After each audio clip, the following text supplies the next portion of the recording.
governmental appointments virtual webinar. My name is Ana Velasquez. I'm the District Director for State Senator Ana Caballero, and just want to begin with a few housekeeping items and thank everyone who registered. We had 223 registrations today, so really excited about today's webinar. We will have Spanish translations. Manuel Dominguez is with us from ABC Interpreting Services from Fresno, and if you need Spanish translations, please make sure that you hit the feature on the bottom where it says Spanish, and you'll be able to access the translations.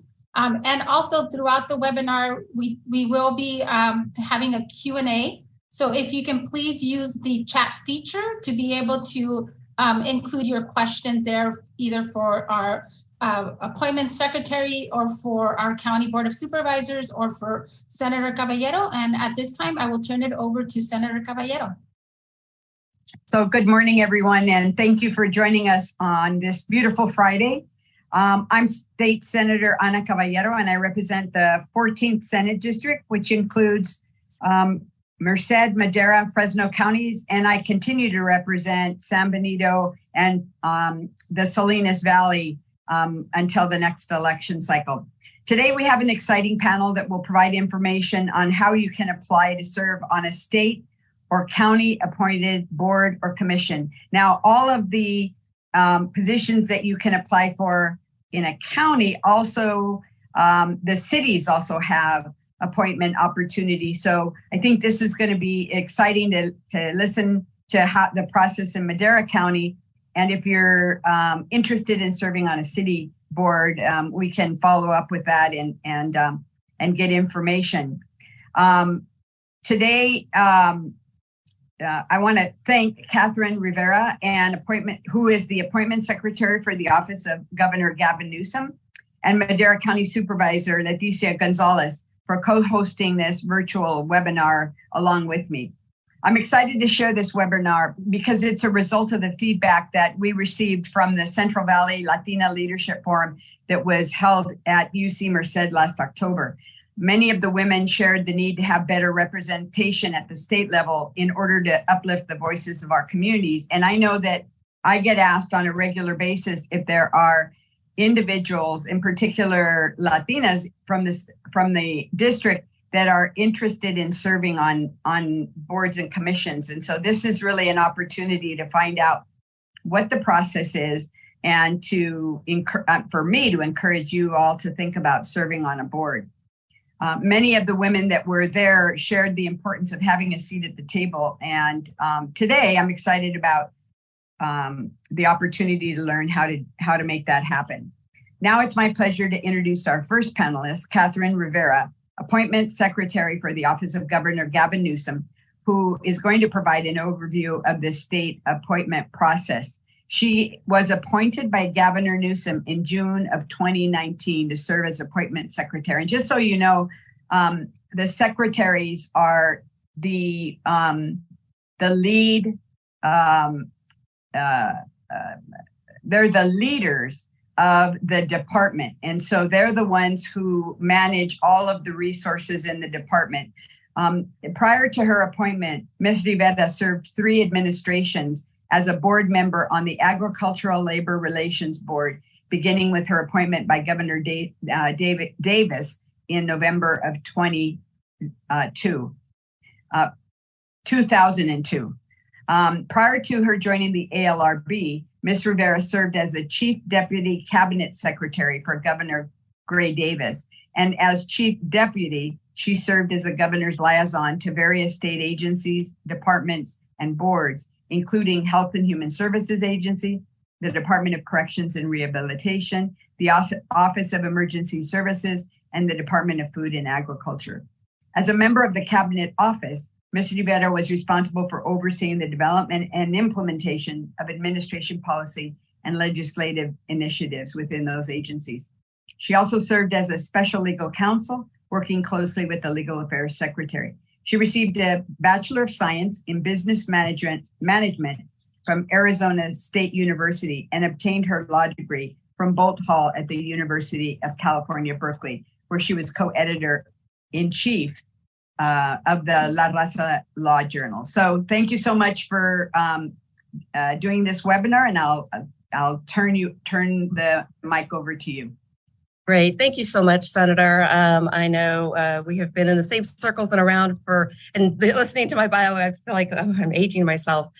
And I will also say that I'm coming up on 4 years now. So this is my first time in the second term of an administration. And with this job, obviously it has its challenges because there's a lot of transition. COVID definitely accelerated that. We have people leaving every day, but the good thing is we have people who want to also serve every day. So I just feel fortunate to be in this position.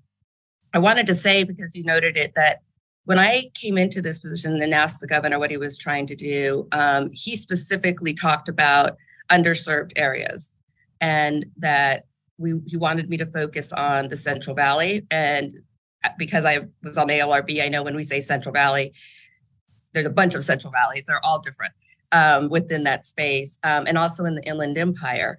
And it was interesting because when we looked at the most competitive boards, the education boards specifically, we did not look. And I said to him, you're going to make some people mad, but we did not look in LA. We did not look in the Bay Area. We looked solely in the Central Valley and the Inland Empire, and we did exactly what he wanted to do.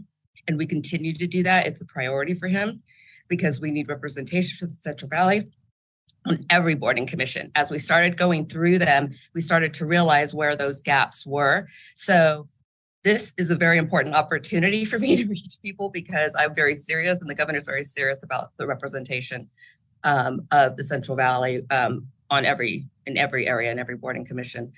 So we are moving pretty large numbers with the governor. We meet every other week. In fact, we're meeting with him this afternoon. So I'm grateful I have a team of 14 people that make up the appointments unit. So it is a very large team. And some of you may even know about the appointments process, but for those that don't, I really am here to try to demystify that process and hopefully prompt you to consider applying yourselves or even encouraging others to apply. I think there is a belief that the appointments process is an insider's game, that you have to know somebody. That's just not accurate. We are now we were well over 3,500 appointments within this administration. It is more than the federal government, and it's by far more than any other state. But then again, as the governor reminds us, we are the fourth largest economy in the world. So it's not surprising that we need people to run the state. So we would not get very far if we just relied on people we knew. We ran out of those people in the first year. So as I often say, it is not as glamorous as one might think. We are a very large employment agency. So for that reason, we have to rely on our online application process, which is at the governor's website, the www.gov.ca. There you will find a list of boarding commissions. It also will have vacancies that is updated monthly. There is a list that I added of the deputies and their portfolios. So if you have a question about a specific area or specific board, you can go directly to that deputy and ask the question. That's something I changed when I came in. I've been on the other side of the appointments process 5 times. So I came with varied experiences, some good, some not, and really try to address those things that I thought we could change to make it easier for folks. There is also a list that I added of current opportunities for paid jobs within the administration. It's just a simple list. We try to update it monthly, but if you are looking to actually join the administration, that's where you would find those jobs. So the most common question that I get is what is the governor looking for in appointees? And I repeat what he has said many times, and that's that he wants an administration to look like the population that it serves. And he's dead serious about that. But when we talk about diversity, we talk about gender, we're well over half of the appointees as women people who identify as women are well over half. And ethnicity, as well. But I would probably say the most important thing that we are looking for is a diversity of experiences. And that comes from where you grow up. It comes from your varied experiences, whether it was a child, like I talk about my parents being farm workers. I talk about going to school in close first grade that my mother made me, and it sticks with you. It's something, especially during COVID, that was a common reminder of the struggles of the people in California. So we really are looking for what is that experience that you've had that you think could be applied to whatever position it is that you are seeking. I will say that the application itself, it's fairly detailed, and it really does ask some very sensitive questions. And my main advice to people is share your story. I often have people say, I didn't apply because some part of their either professional or personal life, or they had a bankruptcy or whatever it might be. We know we're all human. The governor especially is here for that comeback story. And we know people have had varied experiences, both successes and failures. So if you have that story, we're interested. So don't take yourself out of the game. This governor has a very different perspective when he talks about bringing that experience. It's about, putting a woman who served time in prison on the board that oversees jails. It's about the guy that had a failed, business, and then figured out a way to turn it around and applying those skill sets to a border commission. So for us, they're all applicable as far as the experiences that you might have had. And I will also say that nobody sees the applications other than the appointments team. No one within the administration, no one within the governor's office. They're completely confidential, and we are the only ones that review them. When we review applications, people will often say, well, I put in my app and I never heard. So when we're looking at boards and commissions, it's like a puzzle that we're putting together. And when their vacancy comes up, we're looking to see what's the gap that's been created. So it could be, very often we'll have maybe somebody who has managed, whether it's a nonprofit or a business. We might have a lawyer, we might have a marketing person or a crisis communication person. It just depends on what the needs of that specific border commission might be. But we really are putting together a puzzle. So we're looking at the skill set, we're looking at geography, we're looking at the other factors as far as gender, ethnicity, to make sure that we have representation. And we put that into our system. So the downside is, if you put your name in, you may not hear from us on that specific position at that time. The upside is, if we pull you and you didn't apply for that, we're going to call you anyway. I often have people say, sorry, I didn't pick up because I thought you were a telemarketer. And I tell people all the time, we are absolutely, we're here to sell you something you didn't ask for. But that's how I ended up here. So for us, we will call and we will say, hey, we think you would be a really good fit for X. And it's okay to say no. And if your name pops up again, we will likely call you again. So for us, it's about really just finding the right person for the right fit. And that means not just for us, but for you as well. And I will also recommend that if there is a position and you absolutely know that that's the one that you are interested in, I suggest Googling it.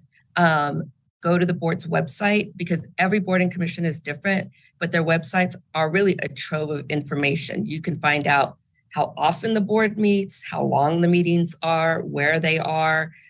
Look at the agendas. You can figure out what the types of issues that they are dealing with and the complexity of them. You can see the type of people that are already sitting on those boards. So it's just a really great way to educate yourself before you actually take the step of, putting your name in the ring for that. The other thing that it will tell you is how controversial a board might be. If you don't want your name in the paper, that is a good way to check if that is a possibility. There was a time when I didn't even know there was a horse racing board, but that was the first thing the governor talked to me about when I got here. And I don't think anybody anticipated all the coverage they were going to get. But it's just a really good way to see kind of what you're getting into. So once we settle on a set group of applications and you've said, yes, I'll put my name in the ring, there is a series of interviews. It starts usually at a department level and then goes to an agency level. And then with the governor's office, we interview every single person, regardless of the position. And we look at it again as this is our opportunity to get to know the individual. It's not meant to be an intimidating process. This is just, we're gathering information so that when we go and speak with the governor, we can really be your voice in the room. So that it takes, people often say, well, how long does it take? And I tell people, we are not a well-oiled machine. There is nothing linear about this process whatsoever. And I know that from experience. And because every deputy is dealing with hundreds at any given time and priorities shift, something pops up or quorum, somebody resigns. What I have told the deputies is that we're going to be transparent about that. So if somebody says, I haven't heard what's going on, you tell them, I had to go jump over here to put this fire out. I will be back to you in, however long it might be. I just really wanted to make sure that, when I went through this process, it was kind of a black box. You just put your name in. Sometimes, then they just popped up out of nowhere and then next thing you know, you're appointed. I'm trying to change that with this. And I think I have over the last 4 years to make sure that people at least understand where we are, which means admitting that we don't have it all under control at all times. And don't worry, I told the governor, I say this all the time. He knows this. I say it to him too. So after the interviews, we settle either on a single candidate, or there are times when we will take in a slate for him to consider, and we make the recommendations. And as I mentioned, he doesn't ask me where you went to school. He doesn't ask how many awards you have. His only question to me is, why does this person want this opportunity, and what is it about them that makes you think they're going to be the right person for the job? So that's the discussion we have. It is very much about the individual and why they want to serve. Once he approves, then the last step, which is really when it becomes public, is the press release. And then the work begins. And I will say that we are with you throughout that process. So if you haven't served on a board before, or if you're younger, and this would be your first opportunity, we would, for example, pair you up with another board member so that you have somebody to talk to. We will also be available to you. There are onboarding processes. The other thing that I will say is you will often see either the word Senate confirmable or the letters SC. And I, again, don't want that to scare anybody. As the Senator knows, the Senate has a process by which they review our appointees. You go through rules. I have a team that walks you through all of it. You ultimately come out, get voted out of rules, and then you go to the Senate floor and the Senate votes on you. So again, we are with you every step of the way. So it sounds a lot scarier than it is. So I will stop there because if there's questions, I definitely want to be able to answer those. Thank you. So Secretary Rivera, what I realized is I had been thinking of the boards and bureaus that are the boards that are voluntary and that make decisions on behalf of licensees or. But you're also talking about job opportunities, and that I really appreciate that, because there are opportunities if individuals are looking to get into state government. There are appointment opportunities that are really important as well. So I really appreciate you mentioning that. And then in terms of the boards that people can serve on, can you give an idea of some of the boards that might be of interest to people? Sure. Yeah. I mean, there are hundreds. I will say, as you pointed out, the vast majority are licensing boards, and they're really critical. I can't say it enough when people talk about, it's a hard sell when you tell somebody about the podiatry board or, the structural pest board. What I will say is this: the public slot. So these boards are made up of primarily licensees.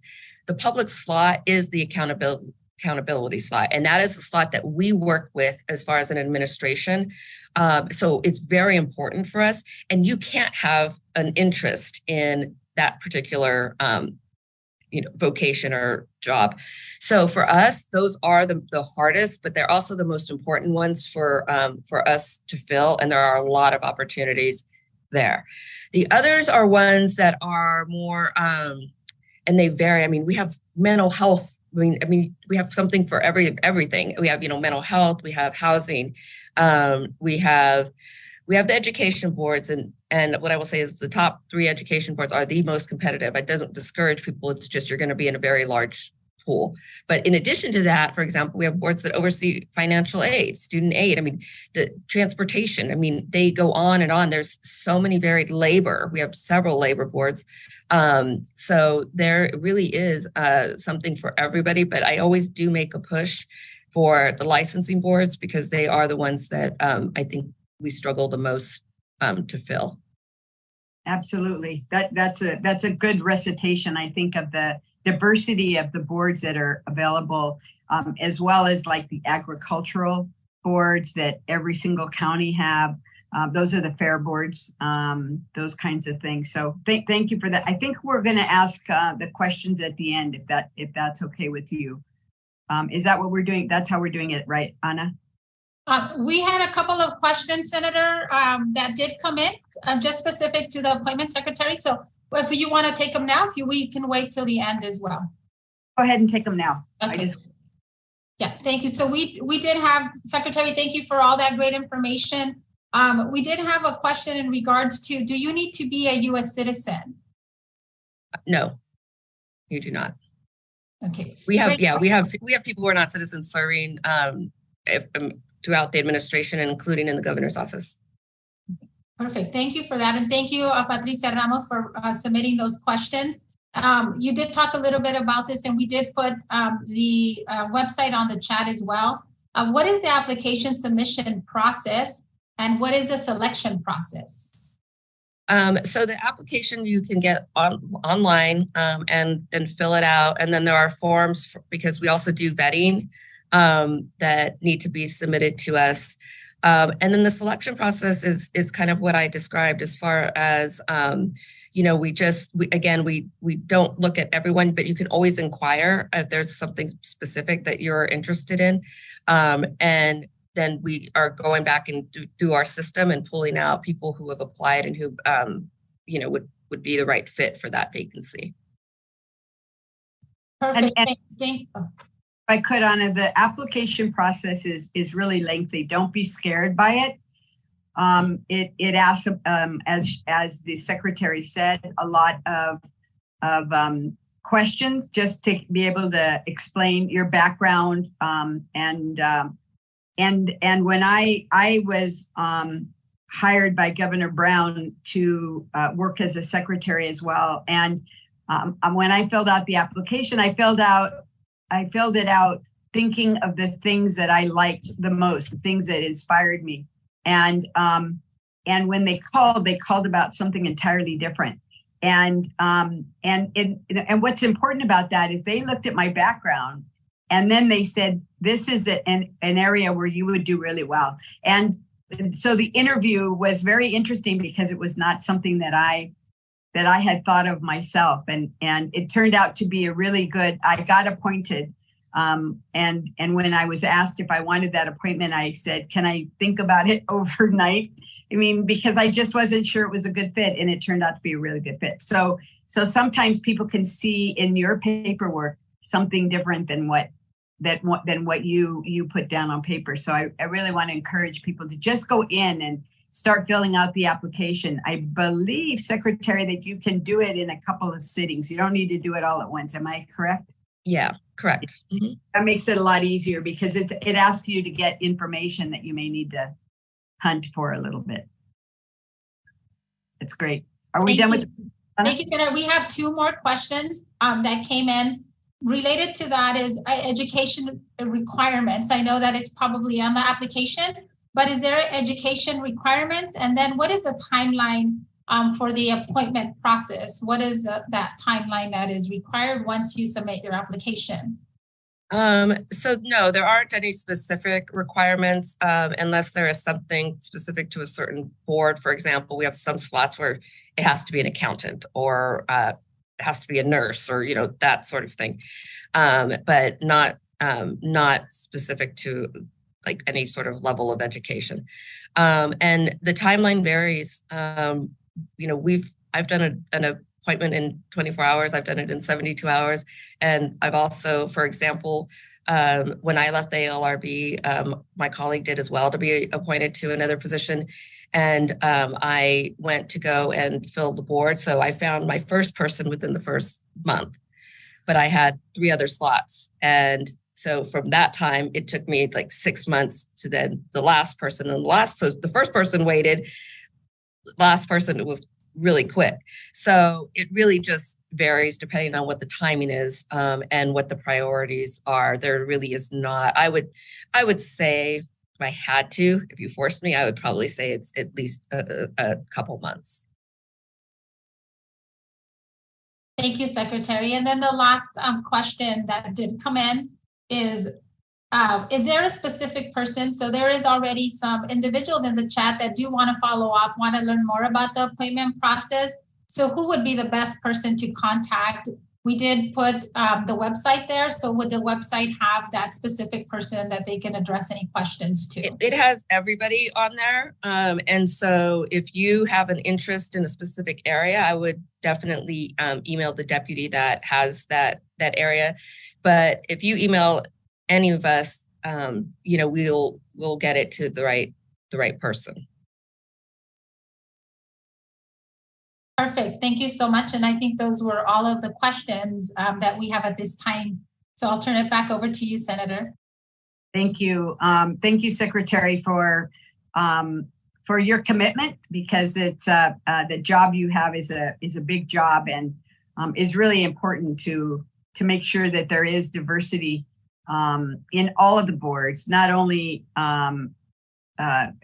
regional diversity, but gender and ethnic and everything else that we pride ourselves in the state of California. Next, we're going to meet and hear from Supervisor Leticia Gonzalez, who proudly serves the residents of District 4 in Madera County, which is home to nearly 31,000 residents. Its unique geographic boundaries is what makes District 4 special in the heart of Madera County. Supervisor Gonzalez was first elected to the Madera County Board of Supervisors in March of 2020 for her first term. She is the third Latino supervisor and the first Latina to serve in Madera County in its history. She is a strong voice for working families, small businesses, fair wages, as well as building an affordable and accessible quality of life for District 4 residents. She's been a great partner to work with on a number of issues and has been really helpful in helping to organize our efforts for the Madera Hospital, which closed at the beginning of the year. As a former chief of staff for Supervisor Max Rodriguez, she understands the needs of District 4 and the entire county. She has always been passionate about helping out her community and is an advocate for public health, veteran social justice, and creating equitable communities.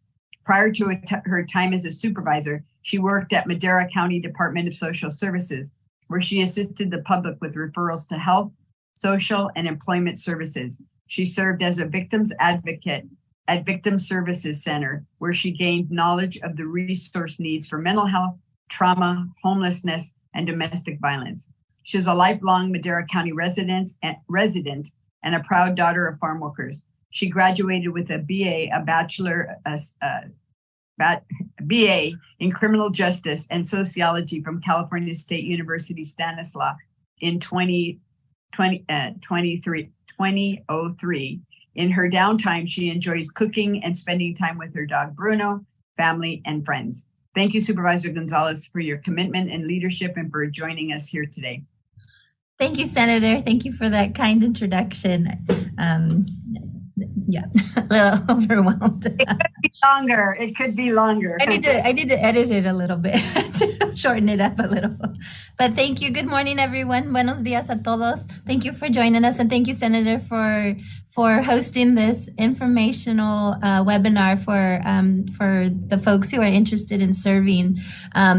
I just want to thank the Senator for being such a wonderful mentor and role model to myself. She was one of the folks who I sat down with before deciding to run for office.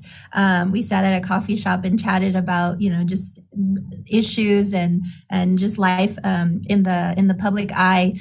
And so her words of encouragement were so meaningful to me, and it's been an honor to work with you in all of the issues that the county and the state work together with. So thank you for this. So just to share a little bit, this is my first term. So I'm in the third year of my first term of serving as a Madera County Board of Supervisor. In Madera County's 130-year history, I'm the first woman Latina to serve, and only the third woman. So talk about needing the diversifying and the need for diversification and for people to step into these roles. But one of the best ways to determine whether you want to run or to get your foot in the door is to serve on some of these local commissions. And there's certainly a lot of opportunities to serve at the local level. We have, and I had asked during the presentation for a visual. So we have those binders, and there's still quite a bit more of all of the local commissions that folks can serve on. And so a lot of the times the Board of Supervisors or your city council will appoint to a local board or commission. And I'll get into the nuts and bolts of how you can do that. But there's just several ways you can participate.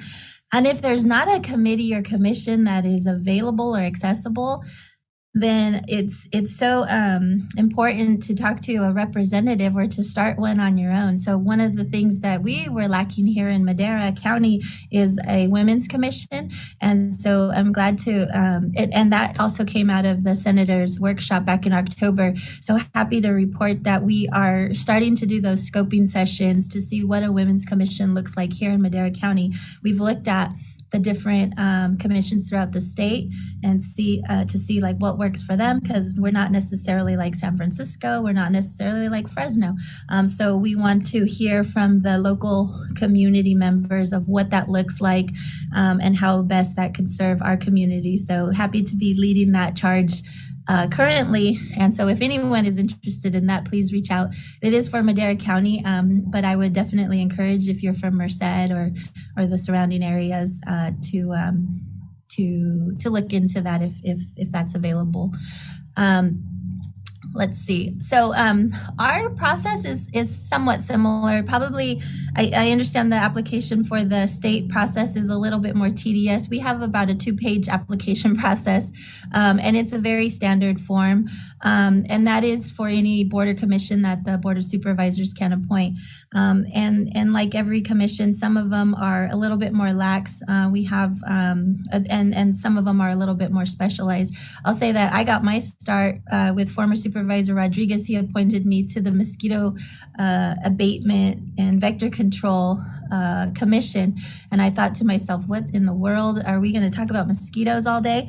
But it was really more of a budget oversight and learning what budgets look like, how money is spent, and of course the programming. But it was more of a budget oversight. So it was a good start. And so again, maybe the title of the committee or commission doesn't necessarily fit like what you or think it is what you think.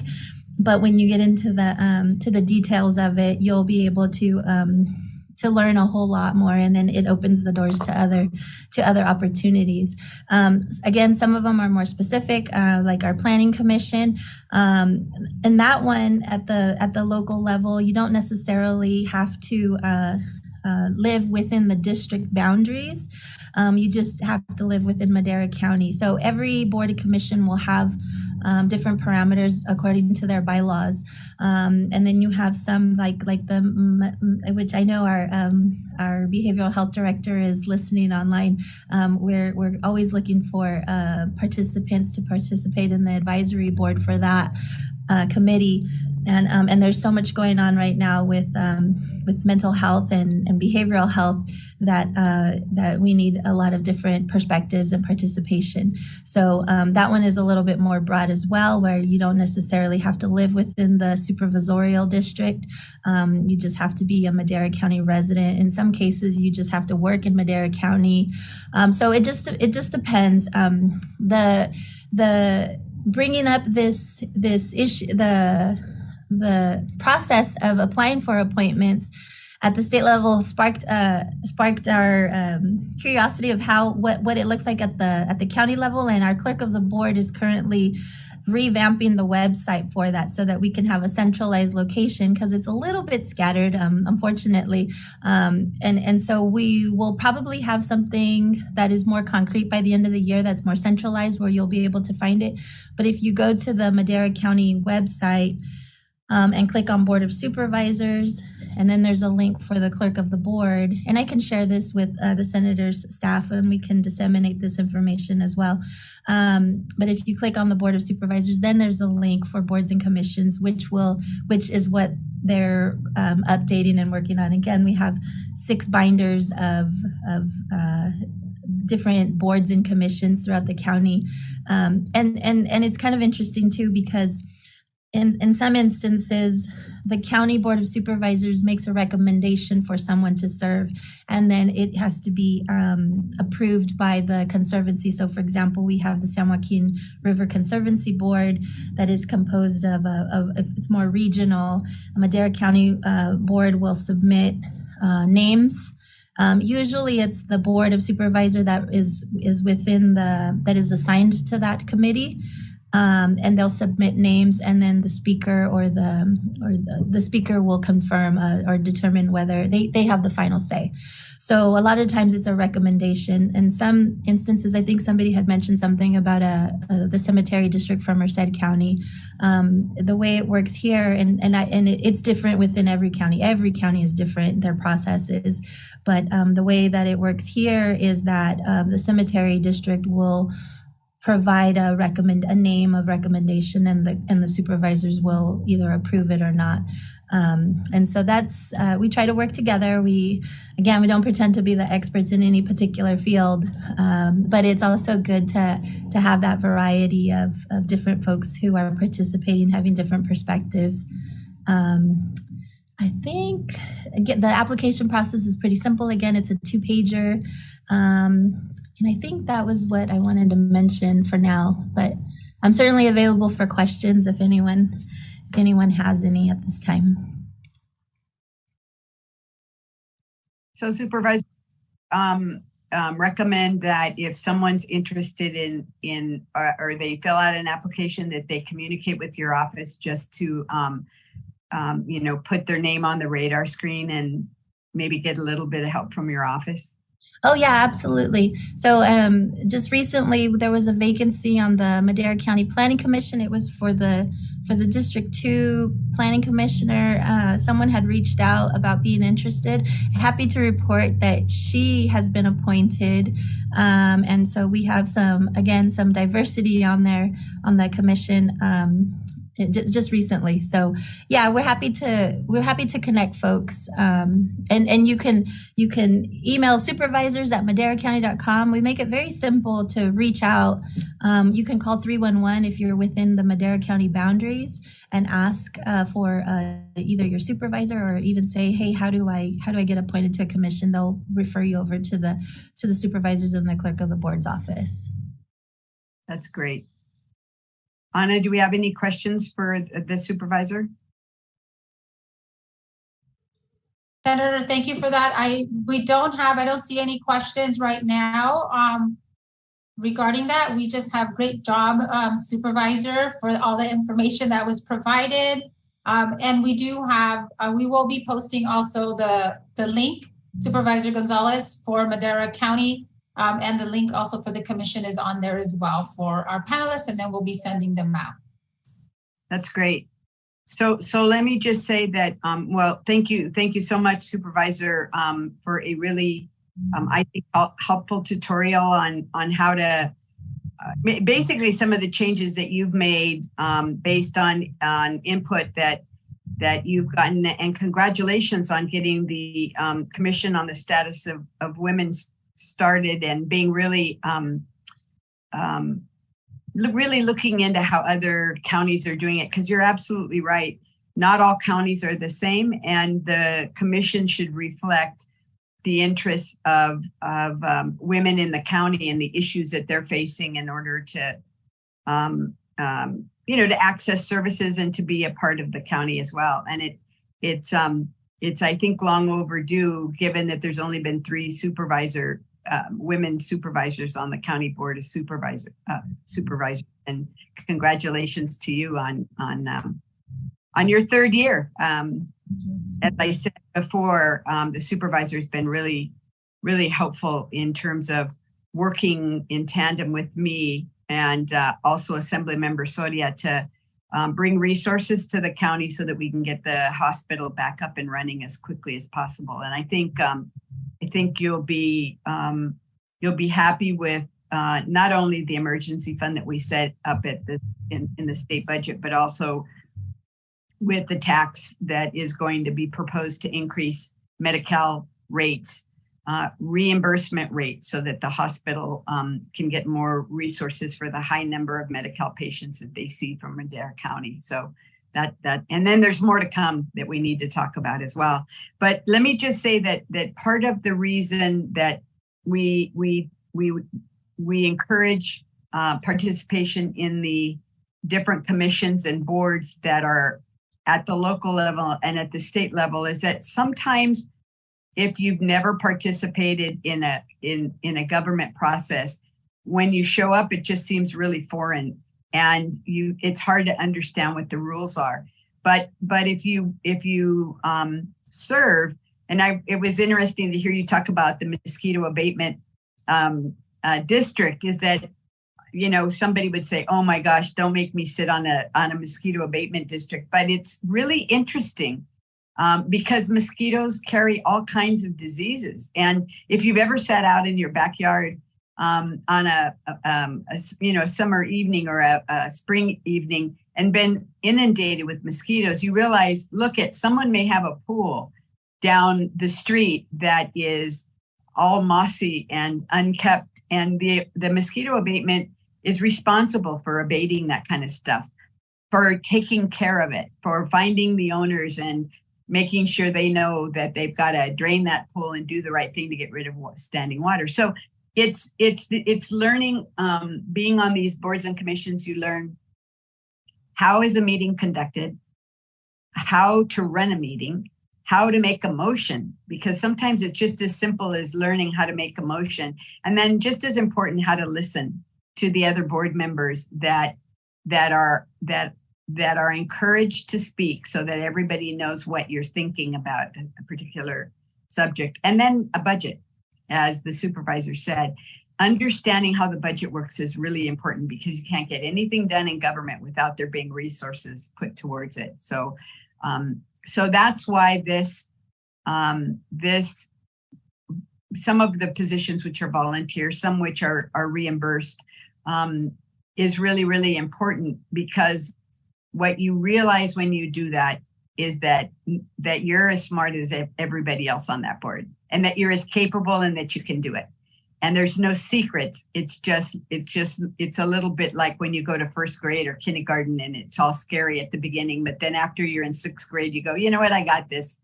I know what's expected of me and I can do it. So this presentation was really important so that we can encourage you to put your name in and call us if you have any questions about any of that, and to join us in creating the change we want to see in our community, so that you can eventually run a political office. It won't be as scary and it won't be so mysterious. So I want to, Secretary, anything more to add? Or Anna, any more questions come up? Yes, thank you, Senator, for that. We did have some more questions, so I'll ask. They're coming in. There was one that also came in a little bit earlier, and I think this will apply to both the appointment secretary and to the supervisor. In terms of the boards, can you discuss a little bit more about the whether some of them are paid full-time positions, stipends? How often do these boards meet? And is it required for people to take time off of work? That's one of the questions. So I will turn it over to the appointment secretary and then to the supervisor for a response. Yeah, so the vast majority of the boards are unpaid volunteer positions. There is a very small number, I want to say it might be around 12 of boards that have either part-time or full-time compensation. So for the majority of them, you get a per diem, and it can vary. It will not come close to compensating you for taking a day off from work, unfortunately.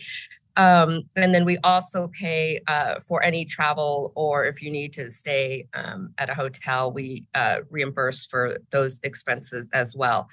And the meeting, how often boards meet, it varies depending on the board. That's why it's important to kind of look it up. You can kind of see, or if you're talking to a deputy, ask them.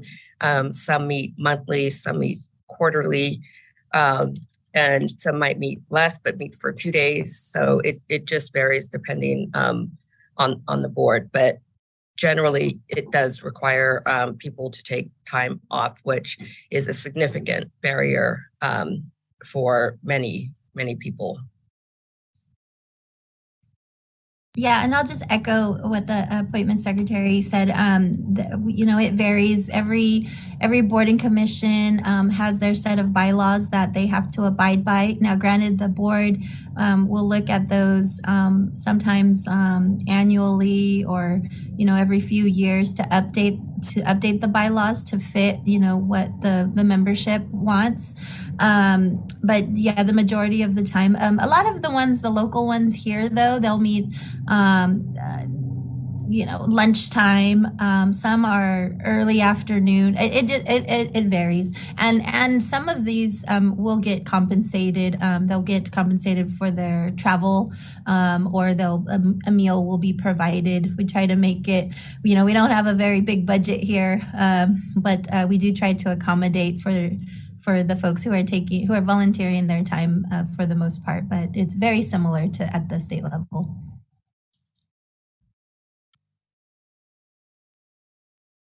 Yeah, I think in regard to that question, a lot of the positions require that your employer be on board with you taking the time off in order to do it. And so it's something that if you're really interested in following through, you might want to check in with an employer just to see,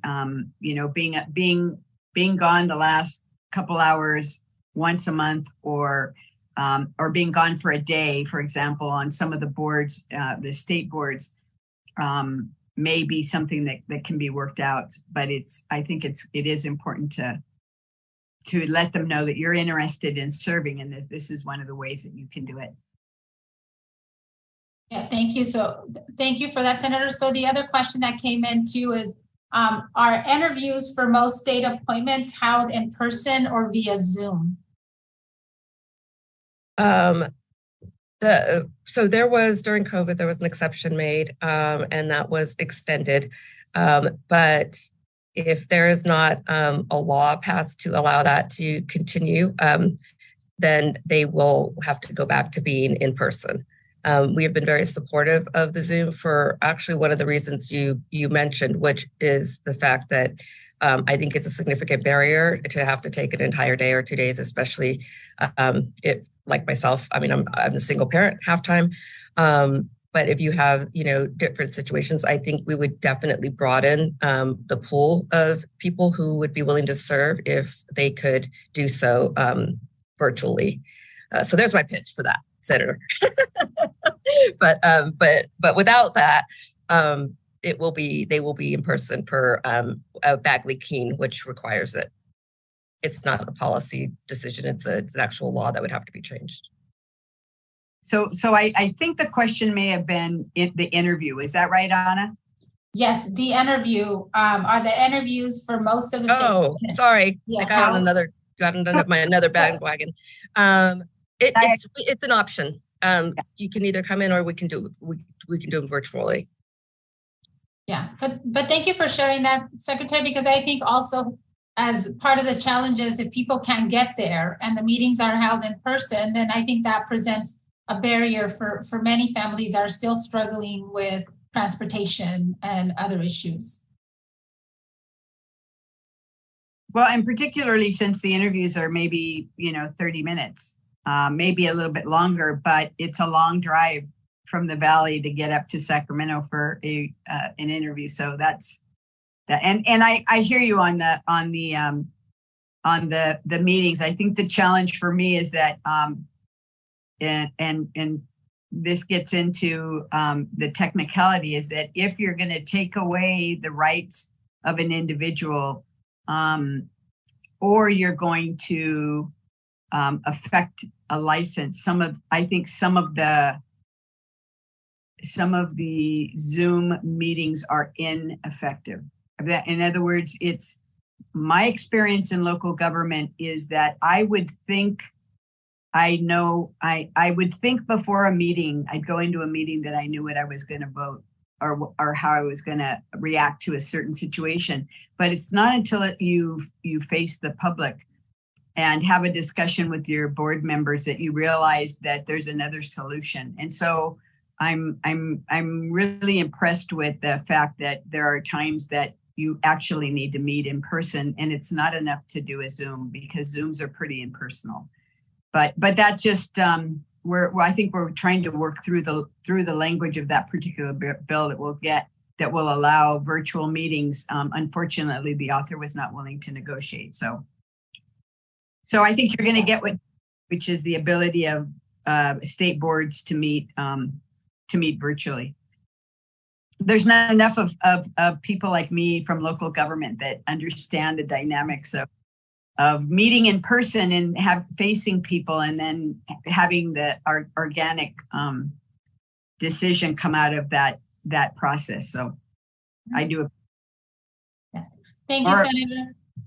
So the last question, thank you, Supervisor and Secretary as well. So the last one is, will a PDF or any other type of document be available to share on information that we can share also, or our viewers can share on social media? So if there's any of those documents available, please send them to our office and we'll make sure to share as well.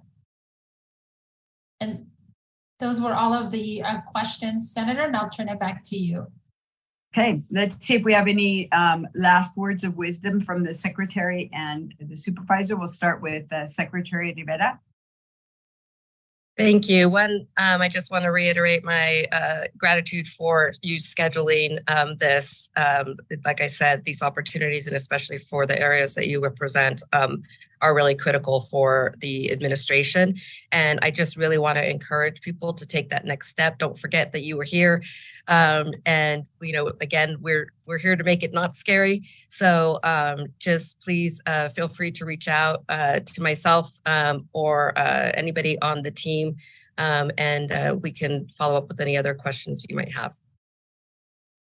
Great. Supervisor Gonzalez. Yep. Just thank you again for hosting this. Good information, and definitely share the state portion of it on our newsletter and our social media profiles.